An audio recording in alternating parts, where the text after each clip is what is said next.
Bonjour, bonjour à tous, j'espère que vous allez bien, que vous avez bien passé la journée. Un sage disait, ce qu'un vieillard voit assis, un jeune même debout ne peut pas voir. C'est la dimension. Il faut comprendre quand on a un peu de sagesse. Dans ce pays, on a pour habitude de critiquer et certainement aller vendre les autres auprès des autorités. Les gens vont vous apporter des informations comme quoi tel est bandit, il est violent, il est orgueilleux, il est ceci, il est cela, il est ça, il est ça. C'est devenu un sport pour les Gabonais, enfin, pour les plus malhonnêtes d'entre eux. C'est exactement ce qu'ils font tous les jours. Faire les coups bas aux autres, comme on dit. Mais bref, ça, on oublie ça. Parce que ça, c'est des trucs des gens qui ont un autre niveau de compréhension. Examinons donc la situation avec beaucoup plus de sérieux. Et donc, il y a de plus en plus de voix qui s'élèvent pour contester et critiquer l'entourage du président de la transition qu'ils considèrent aujourd'hui désormais comme étant toxique. À la lumière de tout ça, on se pose donc la question, est-ce que c'est réel ou pas? Certains, les plus malins, comme dans leur habitude, profitent de l'occasion pour renverser la tendance en disant non, ceux qui dénoncent l'entourage du président, en réalité, c'est eux qui sont contre la transition. Mais non, faites attention, très attention, faites très attention. Parce que il y a des gens qui ont des agendas cachés, on ne sait jamais. Prenons donc quelques exemples pour illustrer la situation actuelle du pays. Le président de la République, comme vous le savez, ce n'est pas un simple citoyen lambda. C'est quelqu'un qui dispose des instruments de pouvoir. C'est-à-dire qu'en son déplacement, il y a déjà des émissaires pour aller vérifier un certain nombre de choses sur le terrain avant l'arrivée du président. Si l'entourage du président n'est pas toxique, prenons, on estime que l'entourage n'est pas toxique. Comment vous pouvez expliquer que le président se déplace de Libreville pour se rendre à Dakar au Sénégal, un pays entre guillemets considéré comme pays ami, où un compatriote, M. Gervais Ango, a été dépossédé de son argent, ruiné. L'affaire est connue au Gabon comme au Sénégal. Et le président Brice Côté Linguema, avant son voyage, dès son arrivée au pouvoir, il va donner un discours. Il va dire, il va même prendre l'exemple de Dakar justement, parce qu'il va dire ceci. Quand les entreprises arrivent à Dakar, au Sénégal, ils prennent comme DG des Sénégalais et 80% des Sénégalais. Et même BGFI, quand BGFI s'est installé, BGFI est obligé de respecter cette règle. Même les Gabonais, quand ils sollicitaient le stage, ils avaient du mal à trouver le stage parce que le stage était prioritairement réservé aux Sénégalais. Et le président déterminé, nous allons appliquer ça ici. Ce n'est pas moi, c'est Brice Koto Linguema. Quand vous êtes collaborateur du président et qu'il a déjà prononcé ce genre de discours et qu'il va se déplacer pour aller à Dakar, vous allez vérifier ce qu'il faut réparer là-bas pour que ces actes soient conformes à ce qu'il a annoncé. C'est ça le rôle d'un conseiller quand il est payé, quand il est vachement payé. C'est ce qu'il doit faire. Sinon, dans le cas contraire, vous démissionnez. Mais comment on peut comprendre que le président se déplace à Dakar et c'est l'entourage du président, accompagné par des hommes qui maîtrisent le dossier comme l'ancien ambassadeur du Gabon au Sénégal, aujourd'hui ministre des Affaires étrangères, qui était hier l'un des responsables de l'ambassade, à l'époque où même l'actuel président Brice Koté Linguema était en fonction là-bas à Dakar, l'ambassadeur c'était l'actuel ministre des Affaires étrangères. Donc ils maîtrisent le dossier. Comment ils ont fait pour que M. Gervais Ango ne rencontre pas le président du CTI? Il est en déplacement, il est à Dakar.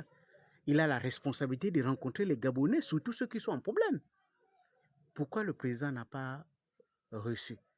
Ce matin, j'étais en communication avec Gervais Ango qui m'a expliqué qu'il est resté de 20h à 3h du matin à l'hôtel, mais il n'a pas eu l'occasion de discuter même ne fût-ce que 2 minutes, ou même une seule petite minute, avec le président de la transition pour expliquer l'enfer qu'il vit au Sénégal. Pourquoi? Et pourtant, il y a l'entourage du président. Qui a des raisons pour éviter la rencontre entre le président et M. Jevango? Qui avait cette raison? Dans l'entourage du président. Si les gens n'ont pas des agendas cachés, comment les gens vont empêcher? Quel est l'argument qu'ils ont avancé pour empêcher la rencontre entre le président de la transition et Jevango? Quel est l'argument? Et maintenant, pour prendre un autre exemple, le président va se déplacer pour aller à Mwanda. Il a envoyé les émissaires à Mwanda. Et vous arrivez à Mwanda, vous savez très bien qu'il y a un litige là-bas entre la société qui veut exploiter la mine là-bas et les habitants du village où se trouve la mine. Les conventions qui concernent les miniers, c'est connu. Nous sommes dans un pays où il y a des gens quand même qui ont encore la matière grise.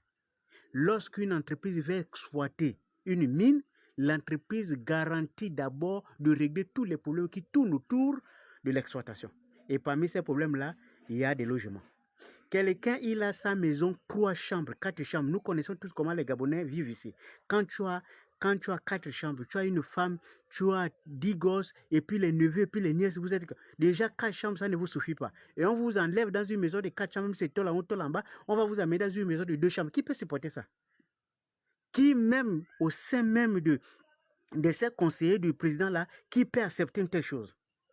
Maintenant, vous êtes parti là-bas. Au lieu d'aller regarder la situation et remonter l'information sur le président afin d'élaborer un discours crédible pour que le président puisse s'exprimer avec beaucoup plus de connaissances sur le terrain. Parce que les outils de la décision du président, c'est vous. On vous envoie sur le terrain, vous partez collecter les informations, vous ramenez ça sur le président. Moi, j'aurais souhaité que le président emploie plus de diplomatie. Le président aurait pu dire, écoutez, je viens d'arriver, vous savez, nous sommes là que depuis 4 mois, nous sommes en train de faire des efforts, il y a des dossiers qu'on a trouvés, ça fait partie des dossiers qu'on a trouvés, nous allons prendre le dossier, nous allons réexaminer le dossier, voir les manquements que vous venez de citer là, et puis nous allons nous asseoir ensemble, on va vous convoquer, comme ça nous allons nous retrouver ensemble avec la société pour voir comment nous allons améliorer les choses. Là où il y avait la maison avec 2 chambres, on va voir si on va ajouter encore 2 autres chambres pour faire 4. Là où il n'y avait pas l'école, on va voir si on va mettre l'école, si on va mettre le dispensaire, on va voir tout ça là ensemble. Ces quelques phrases-là pouvaient suffire pour désamorcer la situation. Mais agir, voir ce qui s'est passé là, c'est comme si le président, la première autorité du pays, parce que le discours que le président tient et les agissements du président n'impactent pas que le président, ça impacte la nation, parce que nous sommes jugés par les autres qui nous suivent. Et vous êtes là en tant que conseiller, votre schéma payé, et vous êtes incapable de réunir tout ça pour que ça soit fait dans les règles de l'art. À quoi bon alors d'y rester? Dans ce cas, dans de telles situations, normalement, un conseiller honnête, quelqu'un qui n'a pas triché à l'école, qui respecte ses diplômes, doit démissionner. C'est comme ça que ça se passe. Quand tu sens que le boulot pour lequel tu as été recruté, tu n'es pas à la hauteur, tu démissionnes, tu dis au président, envoie-moi à l'agriculture, envoie-moi dans un autre, ou même conseiller au ministère de la Pêche, n'importe où, mais parce que ici, je ne suis plus utile. Donc, voyez-vous, quand vous analysez les faits, vous analysez les déplacements du président, de la première institution du pays, vous analysez des discours, et aux autres, vous avez comme l'impression qu'il y a des gens qui font exprès pour que le président se retrouve dans des situations où les critiques vont venir ailleurs. Parce qu'il y a même certains qui vont certainement conseiller au président de mettre beaucoup plus de dictature. Mais nous sommes en 2024, il y a des choses qui ne pourront plus jamais fonctionner.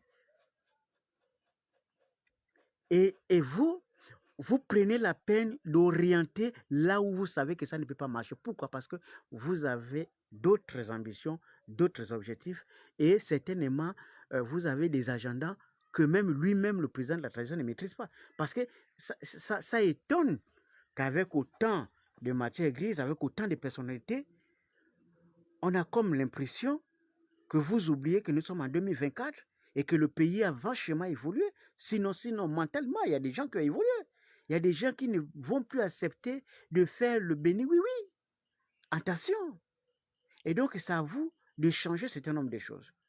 Nous sommes dans un pays de 2 millions d'habitants. Il ne faut pas prendre les exemples des pays d'ailleurs. Nous avons notre coutume et nos réalités. Prenez ça en compte. Et ne vous trompez pas, Libot.